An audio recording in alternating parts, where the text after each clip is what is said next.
हाँ, मतलब इस्लाम में ऐसा मैं सुनने को आया था कि जो मोहम्मद साहब के टाइम में एक औरत थी जो कि एक प्रोस्टिट्यूट थी, तो उसने एक बिल्ली को दूध दिया तो अल्लाह ने उसका सारा गुनाह माफ कर दिया और उसको डायरेक्टली हेवन मतलब दे दिया बिना कोई सजा दिए।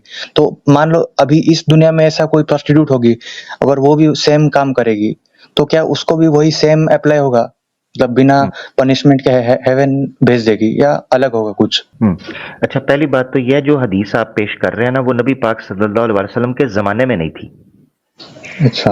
हाँ, नबी पाक सल्लल्लाहु अलैहि वसल्लम ने पिछली कौमों का एक वाक़या बयान किया था कि एक औरत ऐसे थी, ऐसे-ऐसे हुआ। एक वाक़या बयान किया है, ये हुक्म नहीं है। हुँ, यानी यूँ समझें कि एक इंसिडेंट है जिसको अल्लाह के रसूल ने बयान किया। उस इंसिडेंट हुँ, के बयान करने के पीछे, यानी उसको रखने के पीछे एक रीज़न थी, उसके पीछे विज़डम था। विज़डम था कि आप चाहे कितने ही गुनाहगार क्यों ना हो जाओ, मगर हमेशा अच्छे काम करने की आशा रखो। यानी आपके अंदर ये पोटेंशियल हमेशा रहना चाहिए, या आपकी इच्छा ये रहनी चाहिए कि आपने अच्छे कर्म करने हैं। होता हुँ, ये है कि जब बहुत कोई पाप कर लेता है ना, वो बहुत बुरा आदमी हो जाता है, तो वो अंदर से इतनी एम्बैरेसमेंट होती है कि उसका दिल काला हो जाता है। वो कहता है, यार मैं फिर अच्छे काम क्यों करूँ? मैं तो इतना गुनहगार हूँ। उस मिथ को बस्ट करने के लिए वो वाक़या अल्लाह के रसूल ने बयान किया। अब आपने 2 चीज़ों में फ़र्क समझना है। एक है एक पर्टिकुलर स्पेसिफिक इंसिडेंट, और एक है जेनेरिक रूलिंग। जेनेरिक रूलिंग ये नहीं है। जेनेरिक रूलिंग के लिए एक स्पेसिफिक हदीस चाहिए थी कि अल्लाह के रसूल ये कहते कि कोई भी प्रोस्टिट्यूट हो, वो किसी बिल्ली या किसी कुत्ते को या किसी जानवर को पानी पिलाए, उसके सारे गुनाह बख्श दिए जाएँगे। ऐसी कोई हदीस नहीं है। समझ आ गया फ़र्क? हुँ, ठीक है? हुँ, अब एक और पॉइंट है जो यहाँ समझना है इस हदीस को लेके, वो ये है कि उस प्रोस्टिट्यूट का कोई ऐसा गुनाह नहीं था जो सोसाइटी के लिए हानिकारक हो।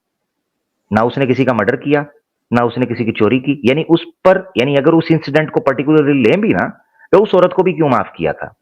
तो ये जानना चाहिए कि अगर कोई इंसान इस जीवन के अंदर किसी दूसरे इंसान को हानि नहीं पहुंचाता, यानी हकूकुल इबाद में वायलेट नहीं करता, यानी किसी दूसरे मनुष्य को हानि नहीं पहुंचाता, और सिर्फ वो कोई ऐसा काम कर रहा है जो उसके अपने लिए बुरा है। मिसाल के तौर पर कोई लड़का और लड़की हैं, वो रजामंदी के साथ जना कर लेते हैं, फॉर्निकेशन कर लेते हैं।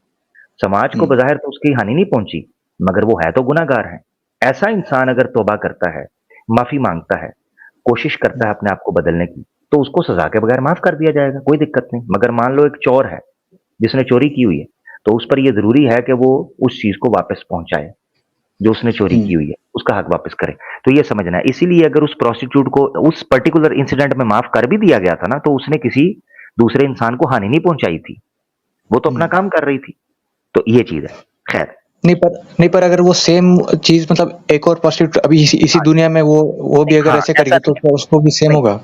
नहीं, नहीं, ऐसा कुछ भी नहीं है। इसीलिए मैंने कहा 2 चीज़ों में फ़र्क हाँ। समझना है, एक है इंसिडेंट और एक है जेनेरिक रूलिंग। इंसिडेंट हुँ, और चीज़ होता है, जेनेरिक रूलिंग मिसाल के तौर पर आप हैं, आपकी ज़िंदगी के हुँ, अंदर एक घटना घटी है। ज़रूरी तो नहीं है कि जब मैं भी उस रास्ते से गुज़रूँ तो मुझसे भी वही घटना। मिसाल के तौर पर आप एक रास्ते से जा रहे थे, जहाँ हुँ, आपको रास्ते में जो है ना किसी चोर ने लूट लिया, ठीक है ना? हुँ, तो आप हुँ। मुझे आकर बताते हैं, मैं इतने बजे इस रोड से जा रहा था, आमिर भाई मुझे चोर ने लूट लिया। तो क्या ज़रूरी है कि मैं भी उस रोड से गुज़रूँगा तो मुझे भी चोर लूटेंगे? ये ज़रूरी है? नहीं, क्योंकि ये सब आर्बिट्रेरी होता है मतलब इसमें किसी का हाँ, कंट्रोल नहीं होता। पर कंट्रोल नहीं आपके होता। केस में यस। अलग है, आपके केस में कंट्रोल अल्लाह के पास है। हाँ, तो फिर बिल्कुल, बिल्कुल। जिसके इसीलिए हाँ, इसीलिए उसके पास हाँ। है, ये बिल्कुल आपने सही कहा। इसीलिए उसके हुँ, पास ये हुँ, कंट्रोल है, तो उसने एक स्पेसिफिक इंसिडेंट के अंदर मामला किया। अगर हुँ, जेनेरिक रूलिंग होती, मान लो यही मैंने कहा है कि हुँ, इस वाक़ये में समझना है, अगर ये जेनेरिक रूलिंग होती कि कोई भी प्रोस्टिट्यूट किसी हुँ, दूसरे जानवर को ये करेगी, तो उसकी रूलिंग आ जाती आयत की शक्ल में हदीस में भी कि अल्लाह उसको माफ़ कर हुँ, देंगे, कोई दिक्कत नहीं है, वो जानवर हुँ, को पानी पिलाए। ऐसा नहीं है, ऐसी कोई हुँ, हदीस नहीं।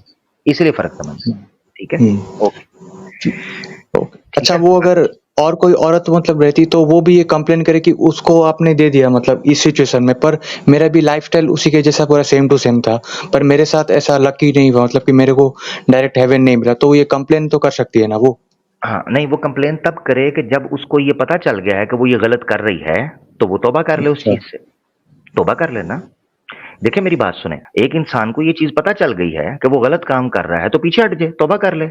अब प्रोस्टिट्यूट है या कोई बुरा क्रिमिनल आदमी है, वो दूसरे हुँ, क्रिमिनल को देखकर अपने अमल को जस्टिफाई करता है या उसने तौबा करनी है? यानी कोई मर्डरर, कोई प्रोस्टिट्यूट, कोई रेपिस्ट कोर्ट में हुँ, जाकर ये कहता है कि मैंने फलाँ बंदे को देखा था, वो रेपिस्ट था, वो तो केस से एविडेंस ना होने की वजह से बच गया था, मुझे क्यों पकड़ रहे हैं? जज उसको कहेगा ये कॉमन सेंस की बात है, भाई उस वक्त एविडेंस नहीं थे, वो बच गया, तेरे पास है, तेरे लिए एविडेंस है हमारे पास, तू क्यों बच रहा है, तुझे क्यों छोड़े? तो एक क्रिमिनल दूसरे क्रिमिनल को या दूसरे किसी इंसिडेंट को जस्टिफिकेशन बनाकर ये नहीं कह सकता कि मुझे भी माफ कर दो, वरना तो सारा सिस्टम ही कोलैप्स कर जाएगा। ठीक है, ओके, अच्छा, आगे। तब तो ठीक है। हाँ, इसको इस तरह समझे, ठीक हो गया, ओके मेरा भाई, आगे ठीक है। Thank you, thank you.